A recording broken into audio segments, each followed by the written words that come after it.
بہت ہی عجیب آیت مبارکہ ہے جس میں اللہ سبحانہ تعالیٰ فرماتے ہیں کہ پہلے اللہ بندے سے محبت کرنا شروع کرتے ہیں، پھر بندہ اللہ سے محبت کرنا شروع کرتا ہے۔ یحبہم و یحبونہ، اللہ سبحانہ تعالیٰ ایک پورے بیک گراؤنڈ میں بات چل رہی ہے کہ اس میں کہتے ہیں کہ اللہ تعالیٰ ایک نئی قوم کو بھیج دیں گے جو پچھلے لوگ جو اللہ سے اعراض کرتے ہیں ان کو بدل دیں گے، فسوف یأتی اللہ بقوم، اور وہ لوگ کس قسم کے لوگ ہوں گے؟ وہ اس قسم کے لوگ ہوں گے یحبہم، کہ اللہ ان سے محبت کرتے ہوں گے، وہ یحبونہ، اور وہ اللہ سے محبت کرتے ہوں گے، یعنی کہ پہلے اللہ محبت کرتے ہیں پھر بندہ اللہ سے محبت کرنا شروع کرتا ہے۔ اب یہ تو ہمارے اختیار میں ہی نہیں کہ اللہ ہم سے محبت کرنا شروع کریں گے، تو اللہ کی ایک دین ہے۔ تو اب ہمیں کیسے پتہ چلا کہ اللہ ہم سے محبت کرتے ہیں؟ اس کی کیا نشانی ہے؟ کہ ہم تو اپنی طرف پہ کوشش کر رہے ہیں، لیکن یہ کیسے پتہ چلے کہ اللہ بھی ہم سے محبت کر رہے ہیں کہ نہیں کر رہے ہیں؟ تو اس کی پہلی نشانی یہ کہ اللہ بندے کی سے محبت کر رہے ہیں کہ یہ کہ اللہ تعالیٰ جس بندے سے محبت کرتے ہیں اس کے کفیل بن جاتے ہیں، یعنی کہ اس کی تمام ضروریات کو خود پورا کرنے والے بن جاتے ہیں، اس کے کاموں کو سنوار دیتے ہیں۔ جیسے ماں ہوتی ہے نا، بچے نے اگلے دن اسکول جانا ہوتا ہے، بچے کا کام صرف یہ ہوتا ہے کہ وہ صبح اسکول کے لیے اٹھ جائے، باقی اس کا یونیفارم تیار، اس کے ناشتہ تیار، اس کے لیے جو ہے وہ اس کی جو بکس وغیرہ شارٹ آؤٹ ہونی ہے وہ سب کچھ تیار، یا کہیں آپ نے فیملی کو عمرے کے سفر پہ لے کے جانا ہے تو چھوٹے بچے سے پوچھو کہ کس طرح جا رہا ہے، اس کے بس ہم جہاز میں بیٹھیں گے چلے جائیں گے، اس کو کچھ نہیں پتا کہ ویزا کیسے لگے، اس کو نہیں پتا کہ ہوٹل بکنگ کیسے ہوئی، اس کو نہیں پتا کہ ٹرانسپورٹس کیسے ارینج ہوئی، اس کو نہیں پتا کہ سامان کیا پیک ہوا کیا نہیں پیک ہوا، راہ جو ہے وہ اس کا خرچہ کہاں سے نکلا کہاں سے نہیں نکلا، اس کو صرف یہ پتا ہے کہ ہم نے جانا ہے۔ تو جس طرح ایک بچہ اپنے ماں باپ کے اوپر فل اعتماد کے ساتھ، کانفیڈنس کے ساتھ جو ہے وہ تیار ہوتا ہے کہ میں سب کچھ everything will be taken care of, تو جس سے اللہ محبت کرتے ہیں اس کی بھی everything is taken care of. اس کو اللہ پہ یقین ہوتا ہے کہ اللہ میرے لیے راستے بنا دیں گے، اور اللہ راستے بناتے ہیں۔ پھر دوسری چیز، اللہ بندے کو تدبیر سکھا دیتے ہیں۔ اس کا کیا مطلب؟ کہ وہ بندے کو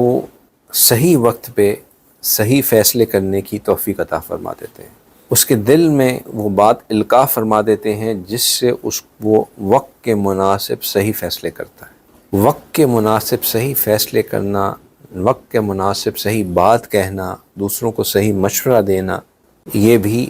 اللہ کی بندے سے محبت کی نشانی ہوتی ہے۔ پھر تیسری چیز یہ کہ اللہ تعالیٰ اس بندے کو اعمال صالح میں مشغول کر دیتے ہیں۔ اللہ تعالیٰ اس بندے کو ریس ہارس بنا دیتے ہیں۔ یہ وجہ اگین یہ حضرت جی کی ایک مثال ہے مجھے بہت خوبصورت لگتی ہے۔ وہ کہتے ہیں کہ ایک ہوتا ہے ورکنگ ہارس، اس نے صبح سویرے نکلنا اور دن بھر سامان لاد کے آگے پیچھے مشکل راستوں سے چلنا، کوڑے کھانا، اور آخر میں جا کے اس کا مالک اس کو جو گندا سڑا سا پانی ہوتا ہے وہ دے دیا، جو چھوٹی موٹی گھاس ہے وہ دے دی، اور جو اس کی کچی ٹوٹی پوٹی کوٹری ہے اس میں رکھ دیا، اور پورا دن اس سے سخت کام کروایا۔ یہ ایک ورکنگ ہارس ہے، لیبر ہارس ہے۔ اور ایک ہوتا ہے ریس ہارس، جس پہ سال بھر کروڑوں اربوں خرچہ کیا جاتا ہے، اس کو بہترین غذا دلائی جاتی ہے، بہترین اس کا رہنے کی جگہ ہوتی ہے، جب اس کو ٹرانسپورٹ کرنا ہو تو خوب خیال سے اس کو ٹرانسپورٹ کیا جاتا ہے، فرسٹ کلاس سٹینڈرڈ پہ اس کی ٹرانسپورٹیشن ہوتی ہے، اور ایک اس نے کام کرنا ہے کہ ریس میں خوب تیز دوڑنا ہے، اور اگر اس میں بھی دوڑتے ہوئے اس کو کوئی مشکل ہو جائے تو بہترین سے بہترین علاج کرا کے اس کو کیا جاتا ہے۔ حضرت جی فرماتے ہیں کہ اللہ تعالیٰ جن بندوں کو چن لیتے ہیں وہ ان کو ریس ہارس بنا دیتے ہیں۔ باقی دنیا والے جو ہیں وہ دن بھر صبح سے اٹھ کے کام کرنا شروع کرتے ہیں، باس کی بھی سنتے ہیں، بیوی کی بھی سنتے ہیں، بچوں کی بھی سنتے ہیں، بچوں کے اسکول کی بھی سنتے ہیں، ہر جگہ جو ہے وہ خوار بھی ہوتے ہیں، آخر میں آ کے بس وہی تھوڑا بہت جو ہے کھا لیا پی لیا کر لیا۔ اور یہ جو اللہ والے ہوتے ہیں یہ ریسنگ ہارس کی طرح ہوتے ہیں، اللہ تعالیٰ ان کو کھلاتے بھی ہیں، پلاتے بھی ہیں، بہترین سفر بھی کرواتے ہیں، اور ان کا کام، ان سے کام بھی دین کا کرواتے ہیں۔ یعنی کہ خیر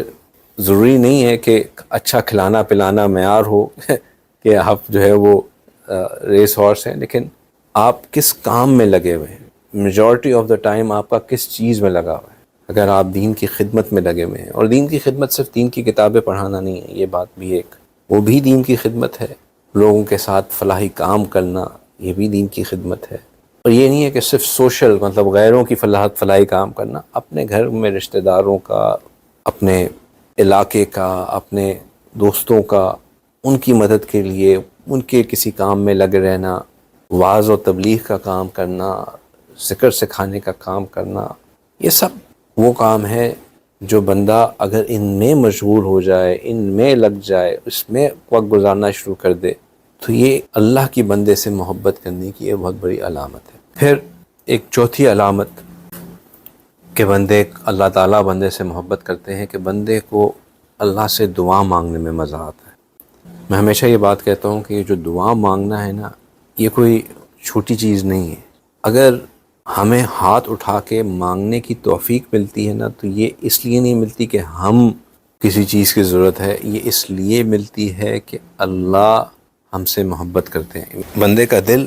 مصائب سے اثر انداز نہیں ہوتا ہے، وہ مکمل اسٹیٹ آف کنٹینٹ میں رہتا ہے، بظاہراً جسم کے ساتھ بھی مشکل ہو رہی ہو، ہر چیز جو ہے وہ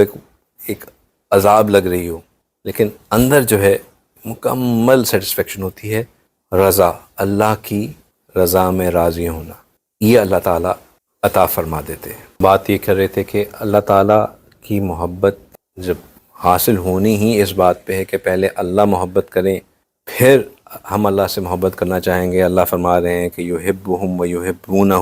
تو اب ہم کیسے اللہ سے محبت کریں؟ مطلب ہم کون ہوتے ہیں کہ ہم یہ کہیں کہ جی اللہ ہم سے محبت کرنا شروع کر دیں؟ اس کا سب سے آسان حل اللہ تعالیٰ نے خود ہی بتا دیا۔ اللہ تعالیٰ نے کہا کہ نبی پاک صلی اللہ علیہ وسلم آپ لوگوں سے کہہ دیں کہ قل ان کنتم تحبون اللہ، کہ اگر تم اللہ سے محبت کرنا چاہتے ہو، فاتبعونی، میری اطاعت کرو، یحببکم اللہ، اللہ تم سے محبت کریں گے۔ یہ آیت بہت عجیب آیت ہے۔ بات شروع ہوتی ہے کہ اگر تم اللہ سے محبت کرنا چاہتے ہو، مطلب جو کوشچن تھا وہ یہ تھا کہ do you want to love Allah, answer یہ ہونا چاہیے تھا do this then you will love Allah. If then logic تو یہی آتی ہے نا کہ do this then this will happen, right? If یہ آیا کہ if you want to love Allah, اگر تم اللہ سے محبت کرنا چاہتے ہو، آنسر بھی آ گیا کہ ڈو دس کیا؟ فاتبعونی، میری اطاعت کرو۔ اب آنسر یہ آنا چاہیے تھا کہ تم اللہ سے محبت کرنا شروع کر دو گے، لیکن جواب کیا آیا کہ اللہ تم سے محبت کرنا شروع کر دیں گے۔ اور یہ پرفیکٹلی سنک ان کرتا ہے اسی آیت مبارکہ سے جو ہم بات کر رہے ہیں کہ پہلے اللہ محبت کرتے ہیں، پھر بندہ اللہ سے محبت کرنا شروع کرتا ہے۔ اور وہ برج جو کہ اللہ کی محبت بندے کو دلاتا ہے، جس سے بندہ اللہ سے محبت کرنا شروع کرتا ہے، وہ نبی پاک صلی اللہ علیہ وسلم کی اطاعت ہے۔ فاتبعونی، فاتبعونی، ہم اس کو ہلکا لیتے ہیں، یہ ہلکی چیز نہیں ہے، بالکل بھی ہلکی چیز نہیں۔ اپنی زندگی میں ہر چیز میں چھوٹی بڑی جس قدر ممکن ہو سکے سنت کو لے کے آئیں، اور غور کریں، فکر مند ہوں کہ میں کتنی چیزیں سنت کے مطابق کرتا ہوں، اور جو چیز نہیں کرتے ہیں اس کو سنت کے مطابق کرنا شروع کریں۔ اپنے اخلاق میں، اپنے معاملات میں، اپنے رویے میں، ہر چیز میں، اپنے لین دین میں، اپنے معاملات میں سنت کو لے کے آئیں۔ جس قدر لے کے آئیں گے اتنا اس جو برج ہے فاتبعونی والا اس پہ عمل ہوگا، اور جتنا اس پہ عمل ہوگا تو پھر ہم میں کیا ہوگا؟ یحبہم ملے گا، جس کی وجہ سے یحبونہ ہوگا۔ اللہ ہم سے محبت کریں گے، ہم اللہ سے محبت کرنا شروع کریں گے۔